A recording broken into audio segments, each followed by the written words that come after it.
Bienvenue à la librairie. Nous sommes ravis d'accueillir Arnaud Bertina pour Des néons comme des danseuses, cette nouvelle collection de la Contralée et en partenariat avec la Mèche. Voilà, je vous laisse. Bon, bah, donc, comme tout a été dit, je ne vais pas vous embêter longtemps, on va laisser surtout Bertina avec Frédéric Jean dialoguer. Je ne sais pas comment vous avez préparé ça. Mais donc, on est très heureux de accueillir la Maison européenne des sciences de l'homme et de la société, une maison des sciences de l'homme qui se trouve un petit peu loin. Et chaque année, on fait ce qu'on appelle le printemps des sciences de l'homme et de la société, le printemps de la SHS. Et cette année, le thème, c'est l'Europe. Et dans ce contexte-là, on a mis en place, avec la Contralée et Benoît Verrier-là, une collection qui s'appelle Fiction d'Europe. Et on a demandé à des écrivains de nous écrire un inédit.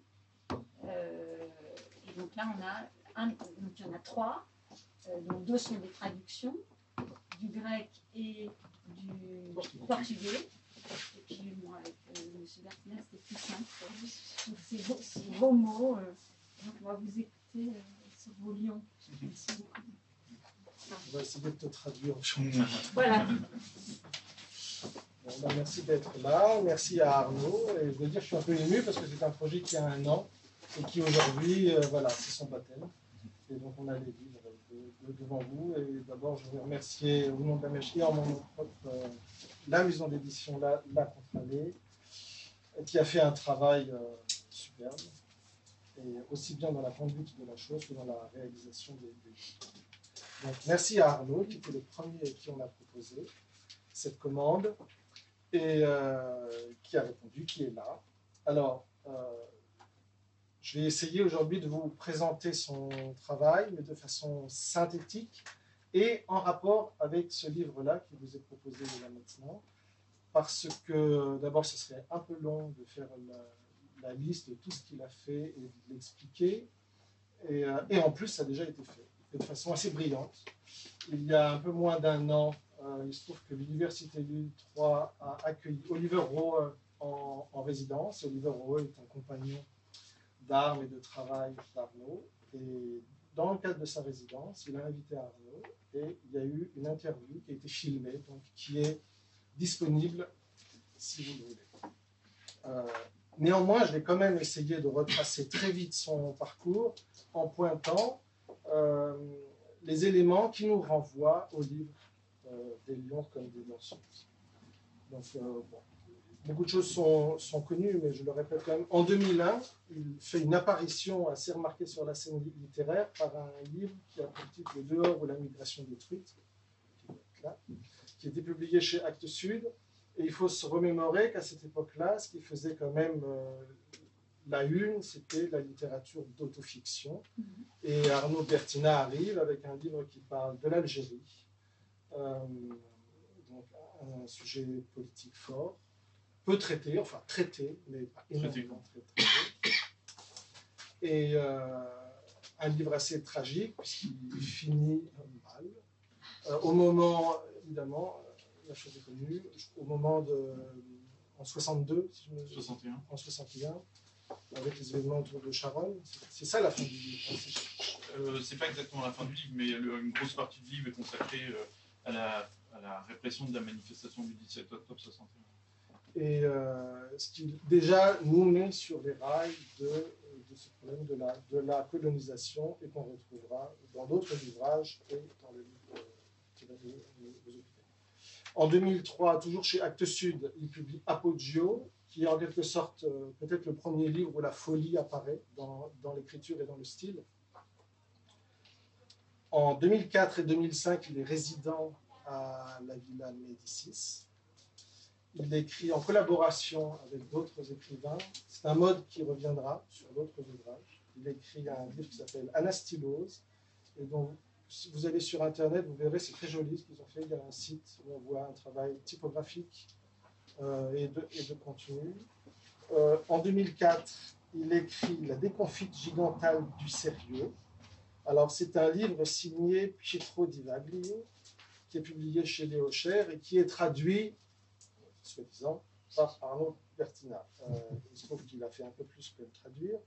Et ce livre introduit une forme de poétique romanesque où on y trouve l'éloge de l'impureté, du croisement, c'est une forme de recette littéraire, même si le terme est un peu impropre, mais on y trouve... Non, il est assez propre au contraire, puisqu'il s'agit aussi d'un éloge de Rabelais, le mot recette, là, pour le coup... Oui, en 2006, il publie un roman volumineux, si je peux dire, un grand roman, un gros roman, qui s'appelle Anima Motrix, chez Vertical. Peut-être tu pourras nous dire en quoi il y a une suite, parce que je crois que tu y tiens assez à cette idée. C'est un roman, évidemment, qui nous amène aussi sur des questions qui nous préoccupent là maintenant, celle de l'immigration, celle de l'Europe comme lieu clos, qui repousse sur ses frontières ce qu'elle ne comprend pas ou ce qu'elle ne peut admettre.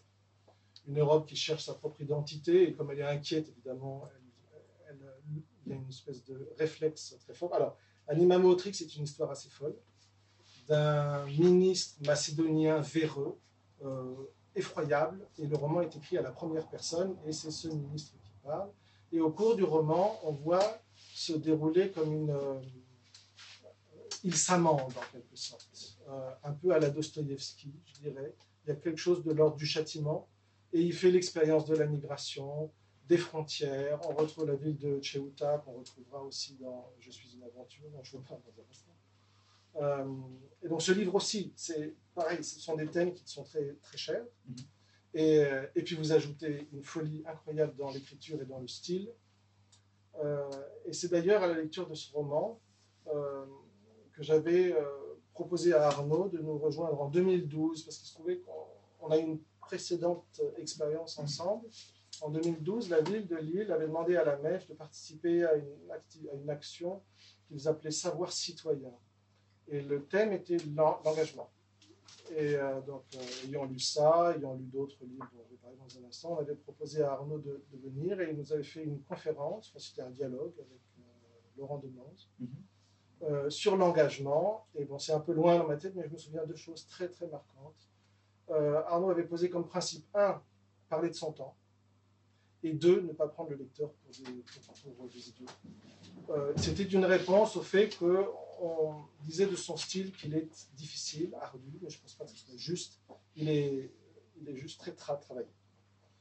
Donc je vous recommande Anima Motrix, c'est assez vertigineux.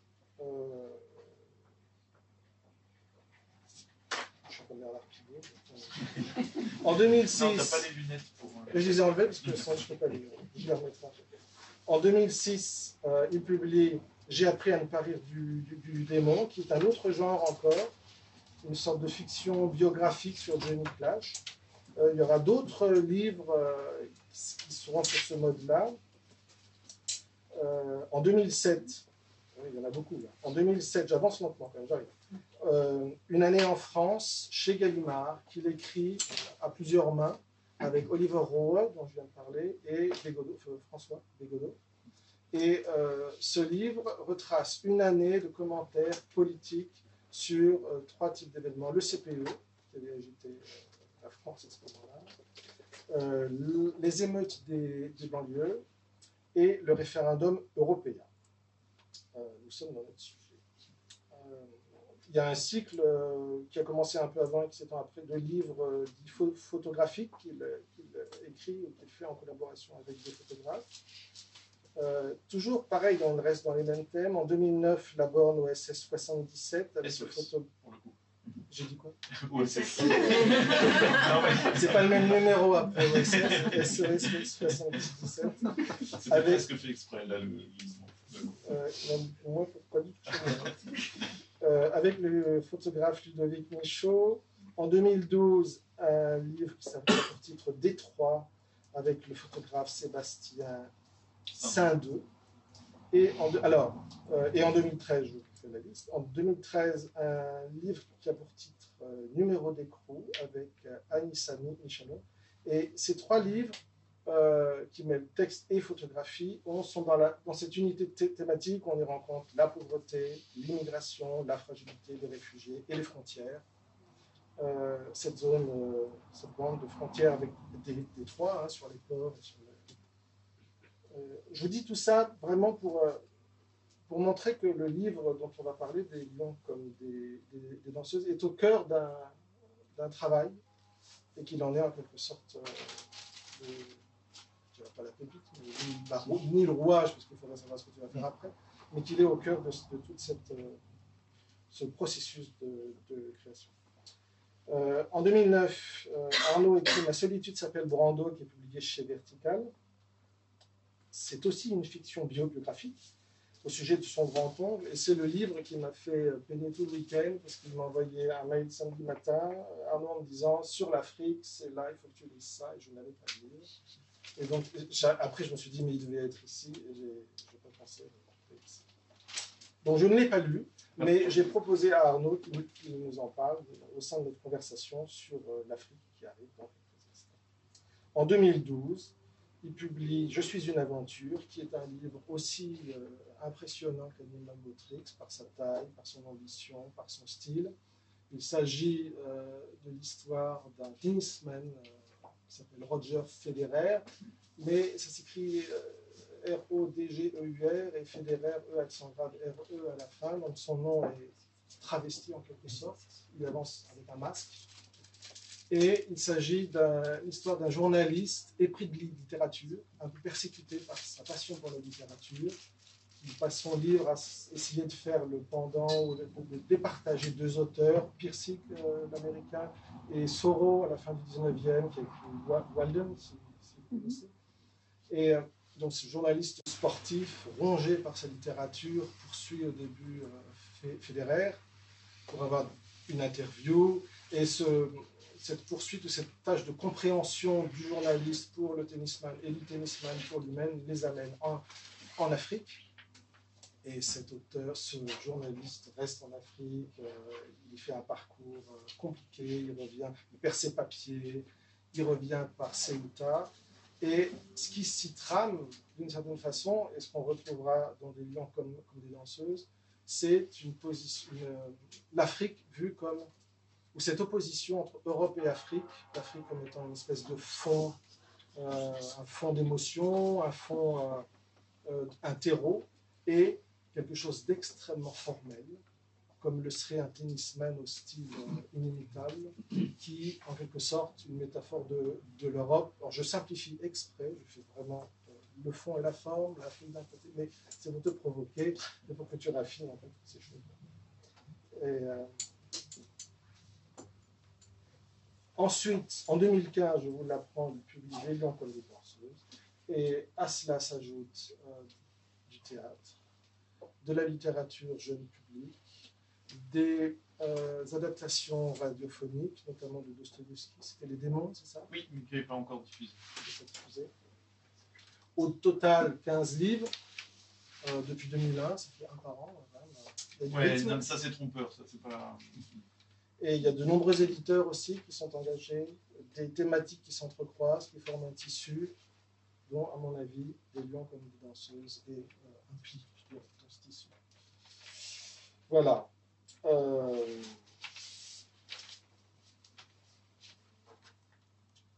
Alors, j'aimerais commencer la conversation. Si j'avais dû faire la même présentation moi-même, vous auriez vu à quel point c'était 100 fois plus embrouillé et nébuleux et bizarre. Donc là, bravo, parce que c'est d'une clarté.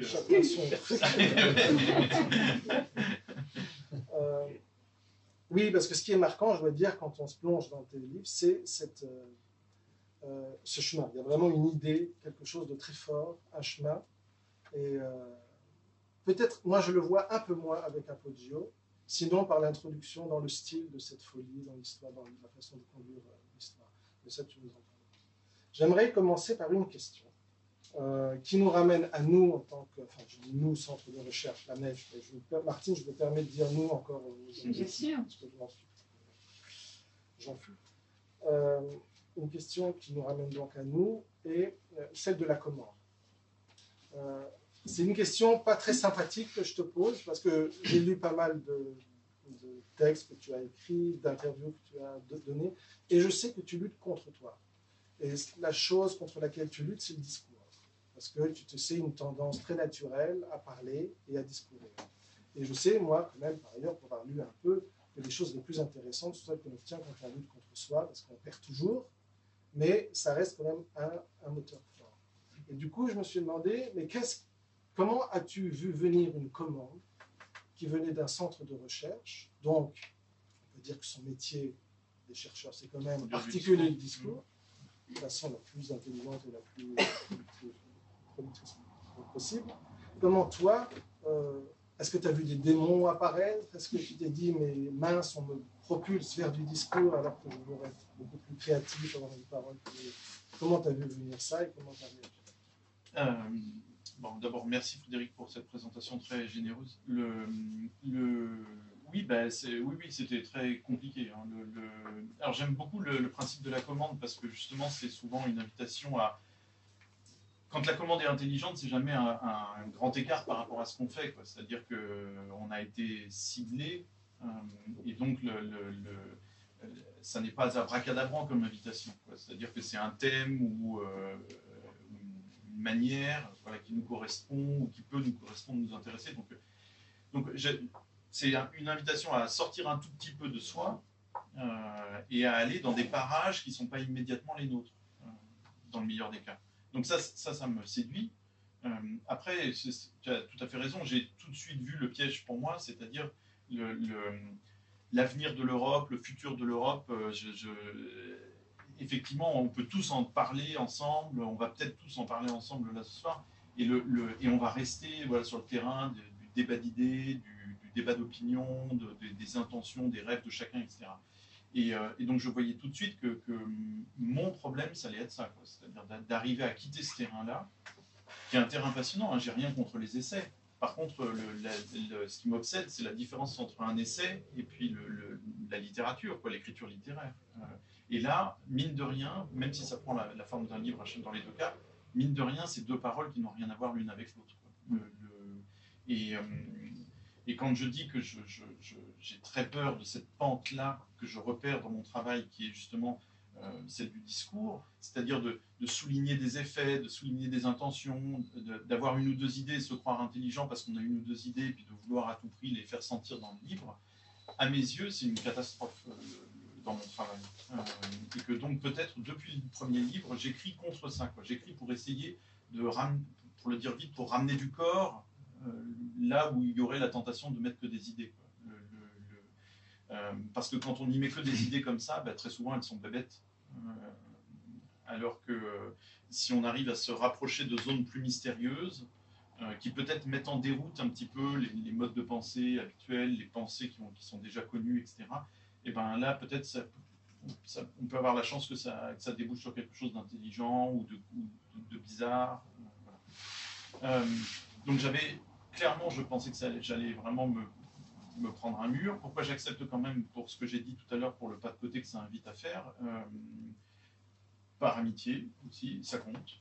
C'est-à-dire que on en vient à faire confiance aux amis, c'est la définition de l'amitié. Donc je me dis, tiens, en plus c'est un projet européen, donc c'était beau, l'idée de se retrouver justement à dialoguer indirectement avec des auteurs européens, c'est-à-dire à sortir pour le coup d'un regard que français sur l'Europe.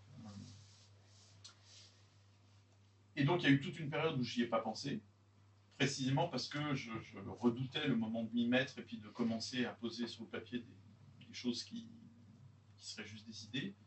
Et puis en fait, je suis parti donc au Cameroun tout le mois de juillet dernier. Et en revenant, il y a une anecdote qui est au début du petit livre, de la nouvelle, et en revenant, en fait, tout d'un coup, je me suis dit, ah, mais ça, je l'ai là, mon sujet. Et comme c'était un sujet autour d'une anecdote, d'emblée, je faisais un pas de côté par rapport à la tentation des idées, il y avait d'emblée une anecdote que je pouvais tout d'un coup transformer vraiment en petit scénario. Et donc là, ça s'est écrit tout seul, c'est-à-dire que j'avais plus ce couperet là au-dessus de la tête. Je confirme parce qu'il m'a envoyé un mail au mois d'août, il m'a dit, ah ça y est, j'ai le sujet. J'ai eu très peur parce que je trouvais rétrospectivement, s'il ne l'a eu qu'au mois d'août, alors que la commande l'a fait avant, on avait finalement pris des risques. Alors, je vais quand même dire, c'est un exercice un peu compliqué parce qu'on ne peut pas trop parler du livre, parce qu'il faut quand même que vous ayez envie de le lire, si on dit tout. Mais quand même, je reviens dessus, parce que je passe la seconde, si je peux dire, parce que ce discours, dans le livre, finalement, c'est la plaie de l'Europe. C'est-à-dire que c'est, alors là, je n'ose pas trop en dire, mais c'est quand même l'enjeu du livre. C'est-à-dire qu'à la fois, c'est toi, c'est personnel, mais cet écueil que tu avais devant toi, tu l'as transformé en ressource. C'est-à-dire que le livre, c'est quand même une histoire assez drôle, finalement, une espèce de piège européen qui a à voir avec le discours, avec cette façon de produire des textes, des lois, des concepts, qu'on appelle ça culture, qu'on appelle ça autrement, mais tu en as fait un ressort du livre, quand même. Voilà, c'est juste je signale ça. Oui. En fait,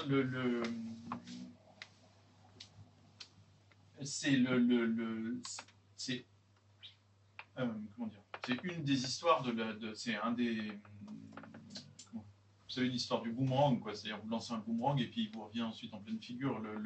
Donc l'Europe colonise pendant presque tout le 19e siècle, colonise à tort et à travers partout dans le monde, pour soi-disant des raisons de civilisation et en fait beaucoup pour des raisons déjà économiques, commerciales et autres. Et au moment où elle fait ça avec un sentiment de surpuissance qui l'empêche de se projeter plus loin dans le temps, d'imaginer qu'un jour il y aura peut-être des conséquences à ça et que peut-être un jour le boomerang va revenir, quoi. Et donc là, par exemple, en l'occurrence, le boomerang, c'est la question des restitutions, c'est-à-dire de tout ce qui a été pris en Afrique et qui, au fur et à mesure, est réclamé par les pays comme étant des œuvres de leur propre patrimoine. Donc un coup c'est tel obélisque, un coup c'est tel masque, un coup c'est etc. Donc la question des restitutions, elle est épineuse dans tous les cas de figure. Évidemment pour l'Afrique, c'est pas encore le continent qui est le plus à même de réclamer ces restitutions parce que c'est toujours la même chose, leur poids dans les négociations internationales, il reste dérisoire. Mais par exemple, un autre cas très connu, c'est les frises du Parthénon qui sont réclamées en permanence par la Grèce au British Museum. Et évidemment, les Anglais ne veulent pas en entendre parler. Enfin bon, il y a plein d'exemples. Quand j'étais en Italie, justement, il y a un des grands obélisques de Rome a été ramené en Éthiopie. Il avait été pris par Mussolini, il a été ramené en Éthiopie. Voilà, donc moi je me suis amusé à inventer non pas une restitution, mais une sorte de chantage à la restitution par un petit chef d'un village de l'ouest du Cameroun, dans le pays Bamileke. Et voilà, et donc à imaginer, en fait, à décrire rapidement cette Europe déstabilisée par le retour du boomerang, quoi, qui tout d'un coup ne sait plus du tout comment assumer ces larcins qui à l'époque n'étaient pas des larcins dans son regard, etc. Donc voilà. Après,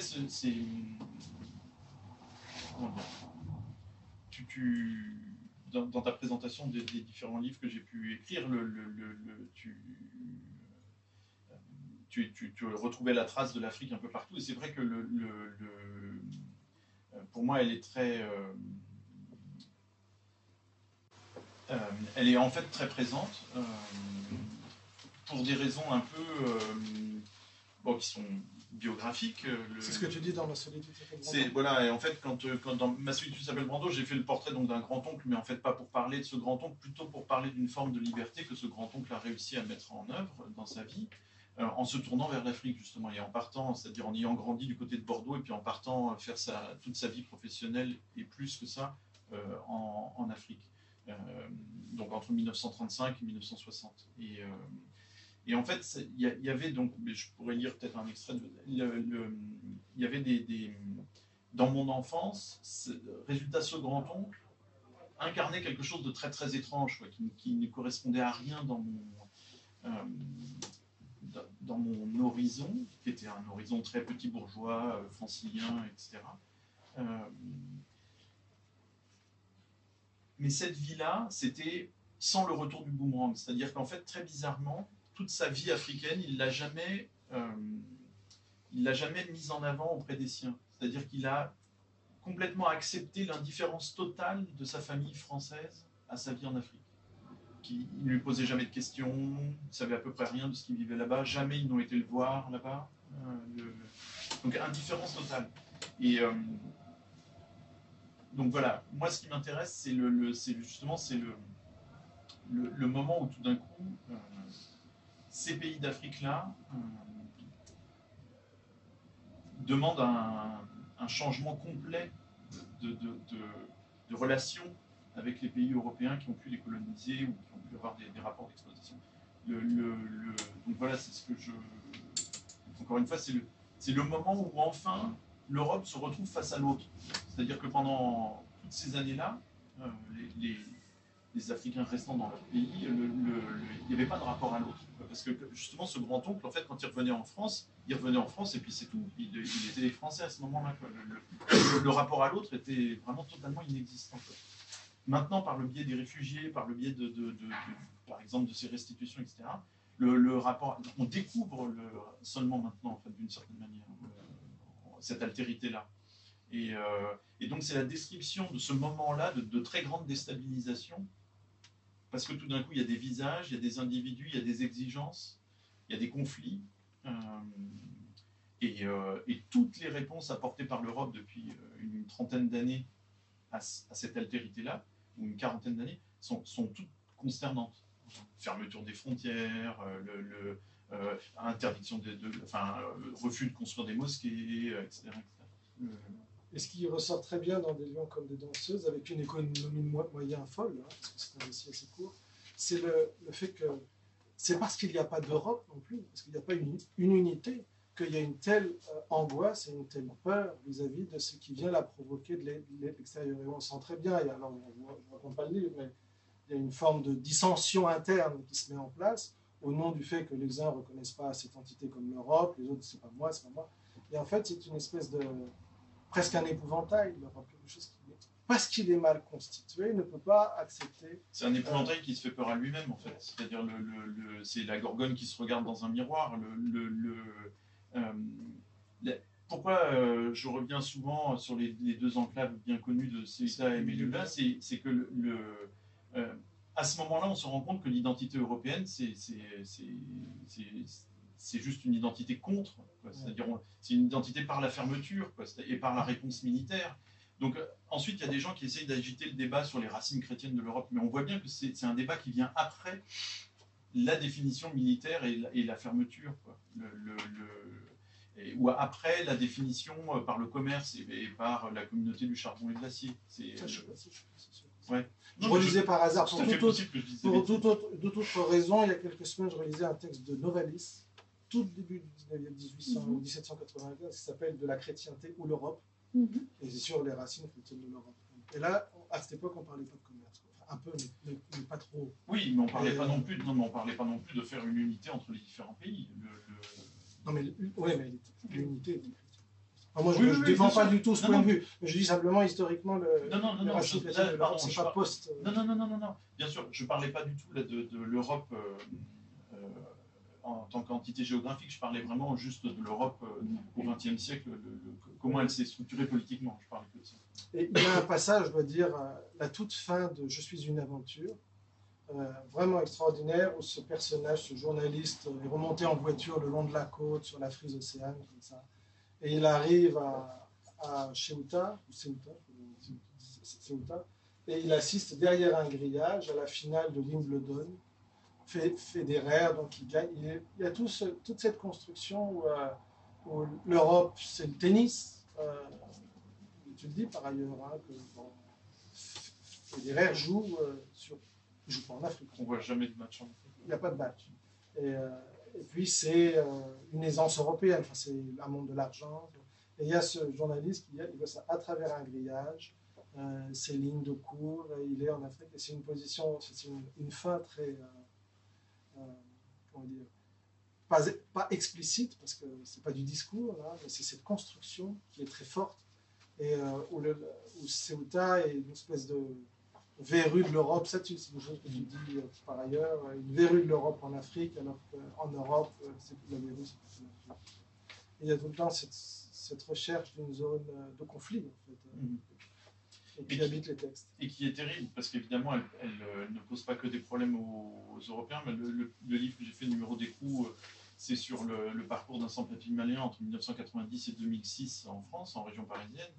Et une des choses que je voulais vraiment dans ce livre, c'était détailler les rapports entre l'homme sans papier qui vient pour travailler en France et les rapports qu'il continue d'entretenir en fait avec sa famille au Mali, notamment sur la question de l'argent, mais aussi sur la question même de la famille, c'est-à-dire comment ils peuvent être mariés d'autorité par le père, etc. Et pour montrer que les liens sont excessivement étroits, très entretenus, et que en fait, tout le monde vit un drame dans ces histoires-là en permanence. Savoir exactement ce que c'est que le quotidien d'un sans-papier, voire même d'un homme qui aurait des papiers, là c'est pas exactement sur la question des papiers que ça se joue, mais en tout cas d'un immigré malien vivant en France dans des conditions vraiment très dures pour essayer de faire vivre une famille élargie au Mali, c'est une pression psychologique, financière, émotionnelle terrible.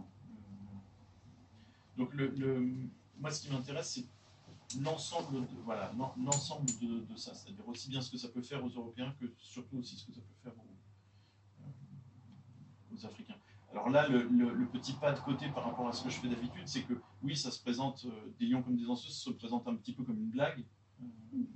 D'abord, c'est un minuscule récit d'anticipation, puisque ça se passe en 2016, 2017, 2018. Donc dans 3 ans, ce sera des faits, ce sera plus une anticipation, là il va y avoir une bascule très bizarre. Tu prends des risques, oui. Oui. Non mais c'est pas...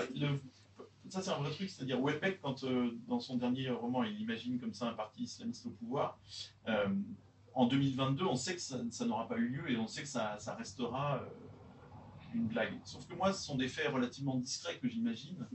Et donc quelqu'un qui lirait ça dans 3 ans, par exemple, va se dire tiens, ça a vraiment eu lieu. Et mine de rien, en fait, ça change la nature du texte. Et c'est d'autant plus confondant que moi, quand j'ai lu le texte, il y a des noms qui apparaissent au début. Et donc je les ai googlisés. Je voulais savoir si c'était vrai ou pas. Jusqu'où commençait la fiction. Et au début, on trouve tous les noms. C'est ça qui est perturbant. Et qu'à un moment donné, ça dérape et on part dans la prospective, dans la fiction. Ah oui, non, le roi dont je parle existe vraiment, je l'ai rencontré pour de bon. Alors il ne sait pas encore qu'il est le héros d'une telle J'ai peur qu'il demande une restitution. C'est ça qui m'embarrasse, je me dépêche de le prévenir. Mais non, aussi ce qui m'amusait, c'était que donc quelque chose qui se présente un tout petit peu comme pour le dire vite, comme une blague, puisse en fait prétendre aussi être une sorte de programme politique. C'est-à-dire essayer aussi de... Mais ça, je pense que... Enfin, il y a plusieurs auteurs là présents ce soir. Je pense que c'est quelque chose sur quoi on pourrait souvent s'entendre, sur l'idée que la pire des choses, c'est de vouloir restreindre certains sujets à une certaine tonalité. Alors que, voilà, par exemple, la sphère politique au sens large, la sphère publique, c'est justement celle où des tonalités en permanence surprenantes et diverses se font entendre. Et que dans une manifestation, ça peut être la place d'une très grande colère, d'une très grande intelligence dans les slogans, et aussi dans les slogans, des fois, de beaucoup d'humour. Et donc là, ce que je voulais, c'était, j'avais la possibilité, comme c'était dans un cadre précis d'une commande, etc., j'avais la possibilité de traiter une question qui est, à mes yeux, vraiment hyper sérieuse, puisque ça débouche sur des questions identitaires, mais de l'aborder sous le prisme au départ d'une sorte de petite blague. Oui, et même c'est drôle, parce qu'à un moment donné, tu fais l'archéologie d'un dicton, en disant on est en 2019 et le dicton on lève un lièvre et c'est un lion, vient de là. Dicton qui évidemment... Pas encore. Oui, voilà. Oui, il n'existe pas. Non. Ah donc, j'ai pensé, qu'il existe. Non, là, j'ai apporté ma pierre à la culture de Il y a un autre aspect. Est-ce que peut-être tu lis un petit texte On ne vous lira pas un texte des lions comme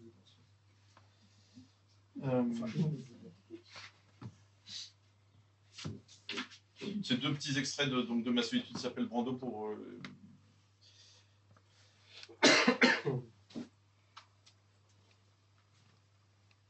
Il y avait beaucoup de papiers dans lesquels aujourd'hui, je le sais, je plongerais à la recherche de lettres ou de documents officiels qu'il aurait rédigés et qui me parleraient un peu de ce que fut leur vie là-bas, et comment ils s'aimèrent et comment ils aimèrent ou non l'Afrique. Qui m'en diraient plus que cette selle et ces malles couvertes d'une poussière qui pouvait être du Bordelais comme de l'Afrique, qui était alors, quand enfant je passais mes après-midi dans ce grenier, du sable africain, parce que le temps était une chose abstraite encore, qui ne pouvait donc déposer sur les meubles aucune poussière. Tout était strictement géographique, à l'enseigne de ce globe terrestre faiblement éclairé de l'intérieur, que mes parents allumaient la nuit, et qui devenait alors ma chambre elle-même, courant marin et dérive des continents inclus. C'était donc de la poussière d'Afrique, et l'Afrique, à l'âge que j'avais, et du fait sans doute de ces illustrés qu'on achetait à ma mère dans les années 50 et dans lesquels je découvris les aventures de Sabornian de Brazza, de Livingstone et de Stanley, que l'on ne trouvait plus dans les magazines auxquels j'étais abonné, était encore un monde à explorer, réserve des possibles, c'est-à-dire, quand on a 10 ans, une chose qui compte autant qu'un steak ou une tranche de cœur. Du fait de ces mâles et des périodiques des années 50, l'Afrique était pour moi, écolier de la banlieue des années 80, une chose vitale.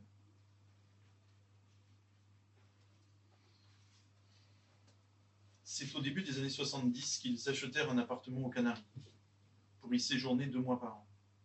Les Canaries comme un ersatz d'Afrique. Pour le climat aride de ces îles au statut particulier, autrefois porte de l'Afrique et aujourd'hui porte de l'Europe, où s'échouent quand ils ne se noient pas les boat people du XXIe siècle.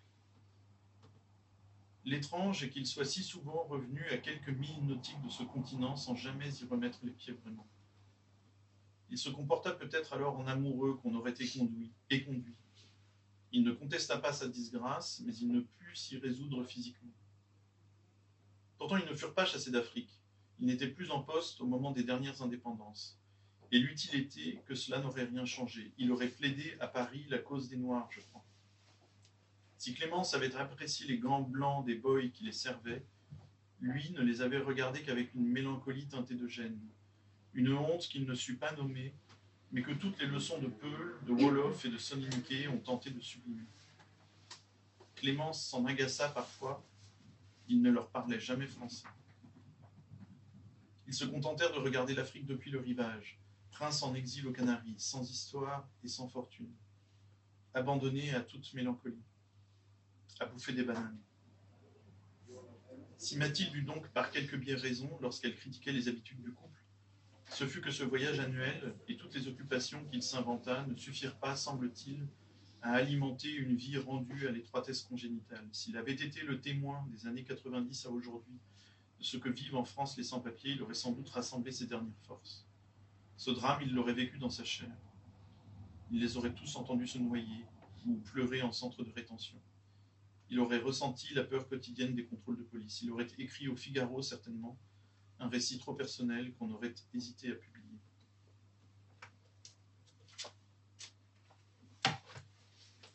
Il y a... bon, si on laisse provisoirement l'Afrique, j'ai d'autres questions à te poser.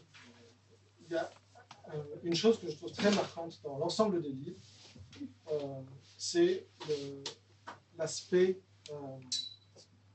le strat. On peut lire un livre plusieurs fois et il apparaît à chaque fois des choses différentes et ils sont lisibles tous à des niveaux différents et d'une certaine façon, souvent ce qui fait le pli, c'est le rapport à la littérature. Alors je m'explique. Par exemple sur Je suis une aventure, il y a cette obsession entre Pirsig et Sauron. Et dans ce rapport-là, il y a toujours quelque chose de rusé. Il y a une tradition à la Diderot, quelque chose. Et là, c'est ton rapport au discours, à la pensée, à la réflexion, à la philosophie. C'est tout présent. Et dans Des vivants comme des danseuses, au tout début, je peux le dire. Oui, tu peux tout dire. Dans les premières pages, il y a un tout petit élément qui, à mon avis, redéfinit le livre et qui pose quelque chose sur la littérature. Il se trouve que l'idée de demander des réparations à l'Europe ne vient pas des Africains. Elle vient du narrateur, dont on comprend qu'il est écrivain, enfin, dont on suppose, parce que te lisant, tu dis je, on voit l'auteur, on dit c'est le narrateur, c'est l'auteur. J'étais en Afrique. Donc on se dit c'est l'auteur. Mais il se passe du coup quelque chose de très rusé, à savoir que c'est l'auteur pour... Qu'est-ce qu'il gagne? Il gagne un récit, il gagne une histoire. Donc en allant insuffler l'idée de demander, enfin de suggérer au roi de demander des réparations, le discours se construit. Et ce n'est pas quelque chose qui est propre à ce livre. La littérature, et c'est un héritage critique, je dirais, d'une littérature qui se pense toujours en permanence, c'est qu'il y a toujours le ressort des livres, même quand ils sont des livres d'aventure, en quelque sorte. C'est la littérature. Il y a quelque chose qui est obsessionnel. Et ça, je le note parce que ça revient dans de très nombreux livres. Mmh. En fait, c'est les deux temps de cette impulsion-là, c'est d'un côté une incroyable, mais encore une fois que je partage avec les auteurs qui sont ici, une incroyable passion pour ce qui se passe quand on écrit. Donc il y a une sorte, disons, d'appétit, d'enthousiasme, de fascination. Et puis de l'autre, qui est tempéré d'une certaine manière ou qui est complexifié par aussi toutes les questions que le fait d'écrire lève en permanence. C'est-à-dire, est-ce que là, ce que je viens de faire, c'est juste? Est-ce que c'est le bon mot? Est-ce que c'est le bon rythme de phrase? Est-ce que c'est idiot? Ou est-ce que je m'éloigne effectivement d'un cliché? Et en fait, ces deux temps-là, c'est-à-dire le temps, disons, de l'enthousiasme un peu plein d'allant, et le temps qui est presque concomitant de la critique et du doute de ce qu'on... c'est ça qui amène ces différentes couches. Alors moi, mon espoir, c'est toujours que la première couche, la plus visible, celle qui se donne en premier, j'ai toujours l'espoir que ce soit l'enthousiasme. C'est-à-dire qu'on rentre dans le livre et que rien n'entrave le plaisir de lire, presque comme si c'était un récit d'aventure. Et je me dis toujours qu'ensuite, Pardon? Je ne sais pas si je peux intervenir. Ah, si. Est-ce que ça peut être comparable, par exemple, à un travail d'écriture, d'un premier jet d'écriture et un travail d'édition? L'édition, vous faites vous, évidemment, avant de passer par l'éditeur. Est-ce que c'est un petit peu ça que vous cherchez oui, ça pourrait, si ce n'est que je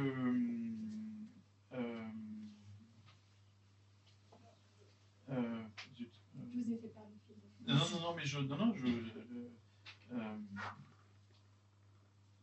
Non, mais vous parliez des deux temps d'écriture, de l'enthousiasme, de l'appétit, de la fascination que vous pouvez exercer sur vous le moment de l'écriture. Le grand problème à ce moment-là, c'est quand ce que vous appelez le travail d'édition, c'est le moment où justement on commence à abîmer son texte, en fait. C'est-à-dire le moment où il y avait cet enthousiasme, c'est bon, on avait un fil d'énergie qu'on arrivait à suivre dans l'écriture, et puis tout d'un coup, à force de doute ou à force de réécriture, de retravail, etc., ou perturbé par de mauvaises idées, on en vient à abîmer Je dis ça parce que là, je suis pile là, en ce moment là-dedans.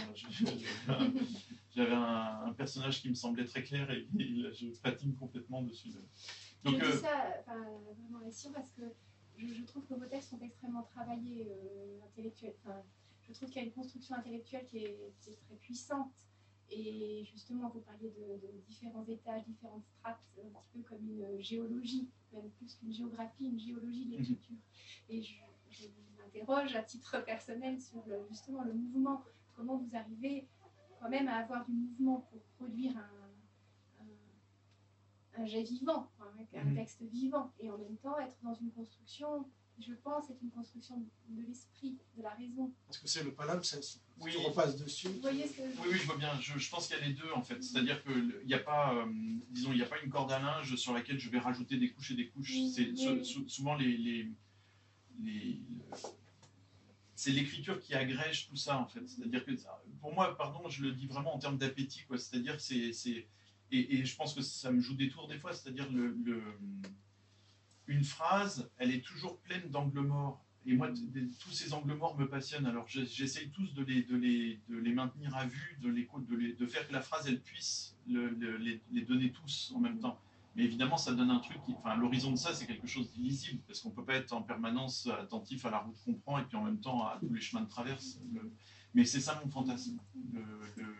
Après, je me dis vraiment, et ça j'y tiens, c'est les différentes strates, les clins d'œil, les réseaux de sens, les références cachées, etc. c'est pas que ça m'intéresse pas, mais c'est vraiment pour la troisième lecture, quoi. C'est-à-dire que je tiens quand même beaucoup à... J'aimerais beaucoup que un lecteur qui me dit je suis sorti du livre avec beaucoup d'énergie, voilà, ça c'est le truc qui me plaît le plus. Parce qu'ensuite, s'il y a cette énergie, il y aura la place pour voir justement toutes les autres strates. Voilà. Alors que si cette énergie n'est pas perceptible, le lecteur n'aura pas envie de remettre le nez dans le livre.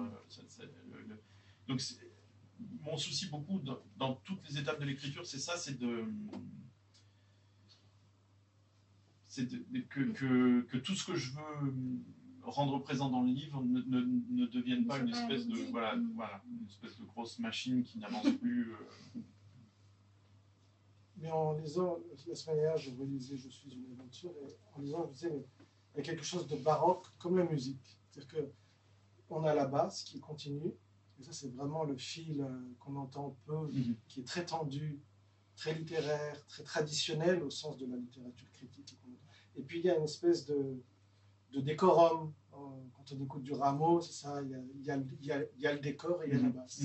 Et je trouve que l'écriture est en quelque sorte structurée. Mais l'adjectif baroque me va dans toutes ses dimensions, c'est-à-dire, il me plaît dans toutes ses dimensions, c'est-à-dire quand on dit, sans référence à l'histoire littéraire, quand on dit c'est baroque, voilà, c'est pour dire qu'il y a beaucoup de choses, etc. Et donc oui, je ne peux pas nier que j'essaye de mettre plein de choses, peut-être des fois trop, mais voilà, c'est la forme de mon énergie.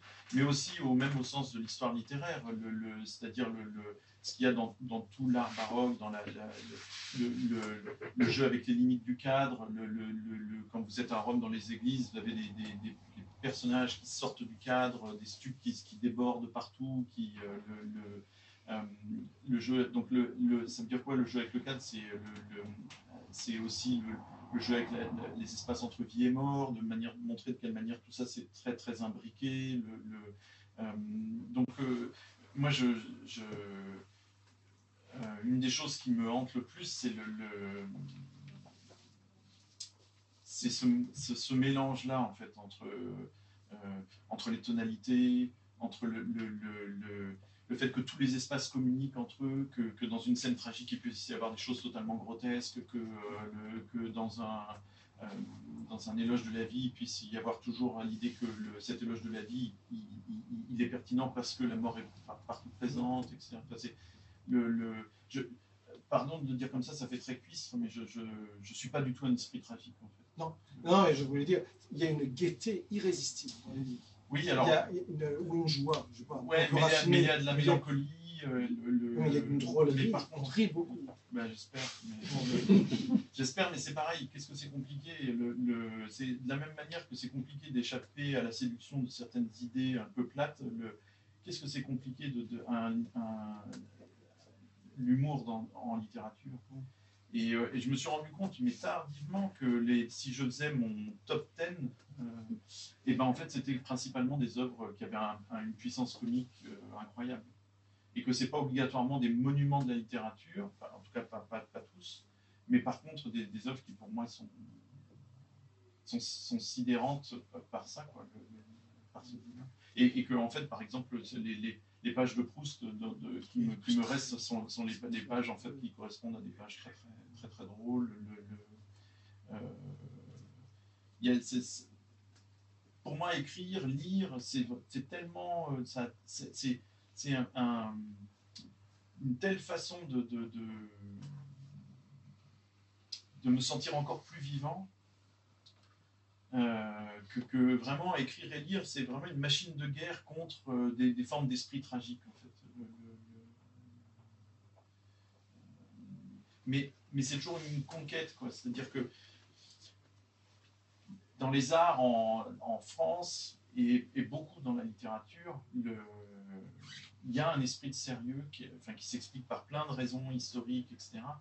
Et c'est compliqué de le secouer, cet esprit de sérieux. Les Anglais, pour le coup, les Anglo-Saxons, je suis pas jaloux d'eux, j'ai pas une admiration particulière pour la littérature anglo-saxonne, mais au moins pour des raisons historiques, ils n'ont pas eu ce problème-là. Et donc l'humour chez eux, quand ils font de l'humour, ils n'ont pas l'impression de quitter la littérature, alors que nous, c'est quasiment ça des fois qui est en jeu. C'est-à-dire que les grands auteurs comiques dans la littérature, Rabelais, Diderot, etc., ne sont pas systématiquement ceux qui ont eu la plus grande postérité. Voire même, c'est des fois des auteurs qui sont considérés comme des très grands, comme des monuments de la littérature française, évidemment, mais ils n'ont pas eu d'enfants. Bah, je t'ai étonné tout à l'heure pourquoi on ne disait plus Claudel. T'as la réponse. Ah oui. C'est le rediscuter. Oui. Allez-y, hein, que le temps passe. Si vous avez des questions. Oui, Arnaud, est-ce qu'il y aurait Tristram Shandy? Bien sûr, bien sûr. Pour le coup, c'est un livre complètement fou. Et et Diderot, le Jacques le Fataliste, enfin, lui doit tout. Quoi. Donc, quand on a pris beaucoup de plaisir à la lecture de Jacques le Fataliste, lire ensuite Tristram Shandy, ça fait un peu bizarre. Mais bon, vouloir faire passer ça dans la littérature française et le faire de cette manière-là, c'est quand même évidemment incroyable. Mais oui, Tristram Shandy, c'est invraisemblable. Mais il y a des...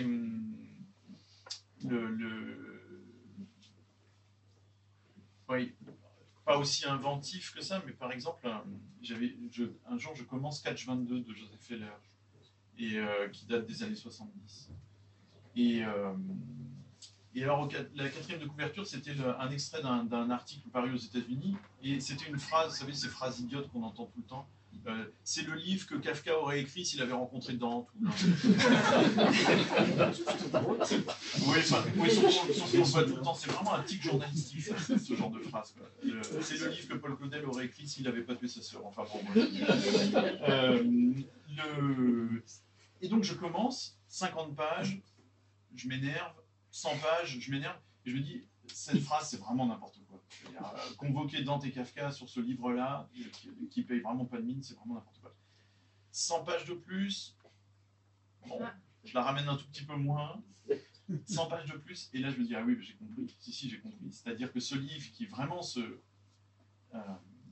ne fait aucun roulement de mécanique qui est sur le plan formel, qui est vraiment très simple, sans recherche, sans rien, en fait est d'une puissance d'abord comique, mais littéraire au sens large, invraisemblable. Ouais, Joseph H-E-2-L-E-R. C'est en cahier rouge chez Grasset. C'est extraordinaire. Et vraiment, on sort du livre en se disant, oui, c'est un très très grand livre. Alors que ça peut presque au début passer pour une pochade. J'ai une question plus d'éditeur. Sur le choix des deux autres auteurs qui sont de l'Europe du Sud. Essayez de vous répondre. Et il y aurait une part de responsabilité dans cette chose-là. Ah bah alors, je vais me dédouaner. Pour Christos Chrysopoulos, c'était une suggestion d'Arnaud. Et bon, pourquoi c'est compliqué parce qu'il y a plein d'éléments avouables et puis stupides parce qu'ils n'ont pas répondu, parce qu'ils ont répondu à côté ou parce qu'ils ont dit non, parce que il faudrait faire la liste de toutes les personnes auxquelles on a pensé. Et puis après, voilà. Mais ça englobait l'Europe, les personnes auxquelles oui, on a pensé. si on avait eu des moyens à l'infini, on aurait fait un écrivain par pays. Ça aurait été l'idéal. C'était ça la chose. Après, il y a nos affinités, notre connaissance de la littérature. Et puis, ce qu'il faut dire, c'est que cette collection est naissante. C'est-à-dire qu'il y a d'autres volumes qui vont s'y ajouter. Et donc, voilà. Ça va venir, mais il y a un commencement, et le commencement, des fois il est fortuit, des fois, voilà. Enfin, pour Arnaud, ça ne l'était pas du tout, parce que je l'ai dit, on avait travaillé ensemble.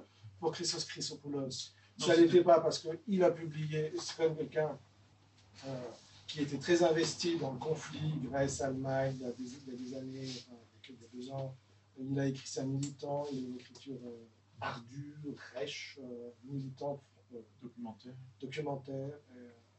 Il a fait un livre où justement il décrit dans Athènes toutes les traces en fait de la crise à partir de 2008 et les répercussions sur la population dans Athènes. Une lampe entre les dents. Ouais. Donc comme l'invitation là, c'était d'écrire justement sur l'avenir de l'Europe, ça semblait pertinent, puisque c'était son sujet depuis maintenant plusieurs années. Et le troisième auteur, Tavares, c'était des plaisirs de lecture, hein. C'était assez subjectif, parce qu'il a écrit Voyage en Inde, moi j'avais trouvé superbe, reprenant l'Ulysse, je voyais une tradition très européenne, et il a proposé un texte très européen, c'est impressionnant. Mais toutes les trois réponses sont très très européennes, mais chacune orientée avec un angle très différent. Enfin, pardon, mais moi j'étais content de parler du Cameroun alors que l'invitation c'était de parler de... Non mais on a quand même, je crois qu'on a été clair, hein. Il me semble que le détour est productif et répond à la commande. J'avais fait un petit peu la même chose, il y avait une revue qui faisait la revue Transfuge qui invitait à écrire sur New York. Alors j'avais reçu l'invitation et ça ne m'allait pas du tout parce que s'il y a une tarte à la crème, New York en fait vraiment partie, quoi. C'en est vraiment une dans le milieu littéraire, etc. Et en fait, j'ai parlé d'un hameau, c'est même pas un village, d'un hameau où il y a 7 ou 8 maisons qui s'appellent New York, mais qui est dans le Kentucky. Et donc j'ai fait mon truc sur la crise des subprimes dans ce hameau, et non pas sur le glamour de Manhattan. Et là, j'étais assez content, et c'était incroyable, parce qu'ensuite, il y en a... L'éditeur aussi. Oui, mais alors, justement, quand il m'a envoyé un mot, en fait, il m'a fait un compliment, mais j'ai compris qu'il n'avait pas du tout vu que je vais complètement refuser son truc. Donc j'étais un peu perplexe, je me dis, mais il l'a fait, un peu bizarre.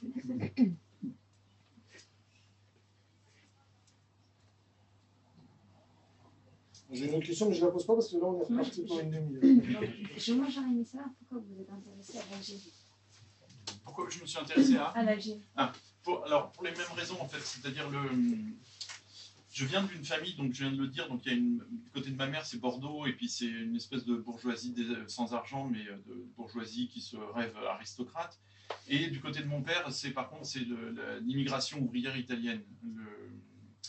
Et j'ai eu très longtemps ces deux couples, je les ai très bien connus, et ça m'a... Ce grand écart social m'a beaucoup appris quand j'avais entre 12 et 15 ans, c'est-à-dire ça a été vraiment une sorte d'introduction idéale à la vie politique en fait.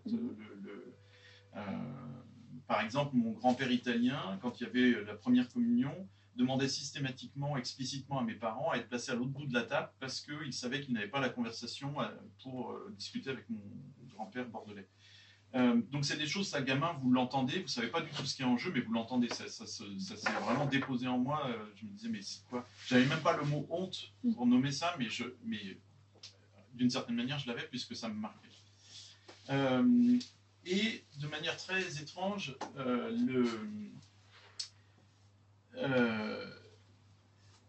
l'Algérie, là en l'occurrence, il s'agit d'un autre grand-oncle. En partie parce qu'il y a deux personnages, un qui est un personnage vraiment fictif et puis l'autre c'est donc inspiré de la vie de ce grand-oncle en Algérie. Et pendant longtemps, je me suis dit, tiens c'est marrant, il n'y a que la famille maternelle qui se retrouve un peu à l'horizon de certains de mes livres. Pas de tous évidemment, mais... Et je me trompais complètement, puisqu'au contraire, la question de l'immigration vient justement de l'autre côté. Et j'ai donc beaucoup connu ces grands-parents italiens et qui m'ont beaucoup raconté les vexations dans les années 20-30 à Paris vis-à-vis des Italiens, les insultes, les moqueries, etc. Et ça m'a marqué. Et ce qui m'a encore plus marqué ensuite, c'est de comprendre que mon grand-père, donc celui-là même qui se plaignait de ces insultes, depuis que le Front National est visible, c'est-à-dire début des années 80, a systématiquement voté Front National à toutes les élections. Donc avec un discours excessivement raciste, excessivement colérique. Donc là aussi, pendant longtemps, j'ai pas compris, puis ensuite j'ai fini par comprendre ce qui était en jeu là-dedans, c'est-à-dire cette espèce de concurrence entre les différentes vagues d'immigration, le fait que la sienne a accepté de se taire en permanence, et donc de tout d'un coup de voir des jeunes de banlieue prendre la parole dans les médias, pour lui c'était un scandale énorme, quoi. précisément parce que lui, il s'était tu. Donc, en fait, la question c'est bête, hein, c'est vraiment très biographique. La question, elle vient, le fait que la question des réfugiés soit presque dans tous mes livres vient en grande partie de ça, en fait, de cette entrée-là dans la vie politique. Après, elle vient aussi par un autre biais, c'est-à-dire par mes lectures. Et si je résume, et c'est vraiment résumé à la serpe, mais quand j'ai 18-19 ans, je découvre la même année les textes en prose de Beckett, et ça me sidère, c'est-à-dire que c'est par un comédien qui les lit sur scène, Pierre Chabert, qui lit L'Innommable. Et quand j'entends ça, mais vraiment c'est aussi naïf, mais c'est vraiment ce qui se passe en moi, je me dis, je ne savais absolument pas qu'on avait le droit d'écrire comme ça. Vraiment, c'est-à-dire de désarticuler comme ça la phrase, de la faire sonner de cette manière-là, qui me semble d'emblée magnifique, mais totalement, c'est du martien. Donc ça me fascine, et si voilà, je continue en parlant très vite, mais ça me fait entrer dans la littérature contemporaine, quoi, et alors, de manière vraiment très déstabilisante. Et en fait, très vite, peut-être sans avoir les mots pour le dire, mais très vite, je comprends aussi que c'est quand même pas mon horizon, c'est-à-dire que je vois qu'il y a dans l'horizon de la prose de Beckett quand même quelque chose qui va vers des formes d'abstraction, en fait, pour le dire très très vite là encore, et que là je perds quelque chose qui n'est, enfin, à quoi je tiens, qui est quand même justement cette espèce de friction permanente avec l'époque, avec le dehors, avec avec des choses beaucoup plus prosaïques, une espèce d'ancrage très érotique dans le monde. Enfin, et la même année, je découvre un livre de François Bon, c'est le premier que je vais lire de lui. Et là, j'ai les deux, c'est-à-dire j'ai ce travail-là sur la syntaxe, sur les formes littéraires, sur le fait de ne pas parler le français tel qu'on croit qu'il doit s'écrire, mais au contraire d'essayer de montrer qu'il y a de l'idéologie là-dedans et que donc le regard doit être changé. Et en même temps, c'est connecté chez lui justement à la question du contemporain, à la question de ce qui se passe dehors, à la question de qui parle, etc. Et donc là, Sortie d'usine ou c'était... Non, c'est par prison que j'ai commencé, qui est un livre qui date de 97. Et là, voilà, je peux dire en caricaturant que dès le lendemain, je me mets à écrire. Enfin, j'écrivais déjà, mais dès le lendemain, ça y est, je vois ce que je peux faire de toute cette littérature contemporaine que je suis en train de découvrir, et je vois de quelle manière je peux essayer de faire quelque chose. Et donc, ensuite, ça rejoint, voilà, cette question qui était uniquement familiale de l'immigration, tout d'un coup, elle est percutée par une envie d'écriture, et les deux vont très bien ensemble. Aussi parce que pour moi, l'écriture, c'est dans mon économie interne, c'est sortir de moi, en fait. C'est-à-dire, c'est non pas me connecter à une espèce de moi profond qui est un pur fantasme, mais c'est au contraire sortir de moi, c'est-à-dire essayer de me mettre en permanence, mais de manière heureuse, de me mettre en crise tout le temps. Or, la figure de l'exil, enfin la figure du réfugié ou le chemin vers l'exil, c'est justement, pour le coup, le faire très concrètement, quoi. Donc, en retrouvant ça comme thème, je ne fais que, et là ça rejoint un petit peu ce que tu disais tout à l'heure, je ne fais que singer la mécanique du livre déjà. C'est-à-dire ce que font mes personnages, c'est justement ce que j'essaye de faire en écrivant. C'est-à-dire ce que font mes personnages en essayant de s'inventer une autre vie, c'est aussi ce que j'essaye de faire moi en écrivant. Et après, je fais une virgule supplémentaire sur la question de l'Algérie. C'est j'étais entré dans ce livre en croyant que le livre allait tenir parce que j'allais dénoncer 2-3 choses. Et évidemment, à la fin, le livre, c'est pas ça, c'est autre chose. Et ça a été un enseignement très fort, c'est-à-dire de comprendre qu'on arrive dans un livre avec certaines valises, mais que le livre lui-même, c'est-à-dire le voyage lui-même, change aussi le contenu des valises, en fait. Et que évidemment, la colère, c'était plutôt du côté du discours, et que par chance, par miracle, l'écriture de ce livre m'a rendu attentif à autre chose qu'à du discours. Parce que le discours, on le trouve dans n'importe quel hebdomadaire pour dénoncer les clauses secrètes des accords d'Évian. Enfin, c'est très, très à sa place dans un hebdomadaire et qu'ensuite le livre, il est censé être capable de porter plus.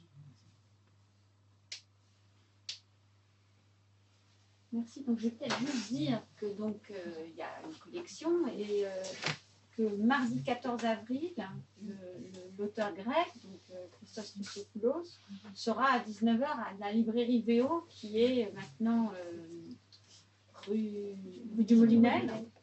Et puis le lendemain, le mercredi 15 avril, ces 3 livres vont être présentés au Théâtre du Nord à partir de Constance. 19h, je crois. 19h. Et donc, c'est ouvert, gratuit, avec les auteurs. Il y aura à nouveau d'autres échanges. Mais en tout cas, moi, je vous remercie beaucoup d'avoir accepté de nous écrire quelque chose moi, qui m'a fait beaucoup rire, parce que je travaille sur la restitution dans un contexte dans les juives. Vous en parlez moi dans mon contexte de travail. Hein. Et bon, donc j'ai trouvé ça très humoristique. C'est un beau cadeau que vous avez fait à l'institution que je dirige. Je vous remercie beaucoup. Merci, c'est très aimable. Et moi, je tiens à dire que tout le travail avec la Contralée a été très agréable et de très grande qualité. J'ai maintenant l'expérience de plusieurs éditeurs et je ne peux pas dire ça de tout. Sauf en coupe image. Trop tard. Toute l'équipe est là, c'est l'équipe qui est fameuse. Marielle, Denis, Anna, Cécile. D'accord, bonsoir. Merci. Bon, merci. Merci.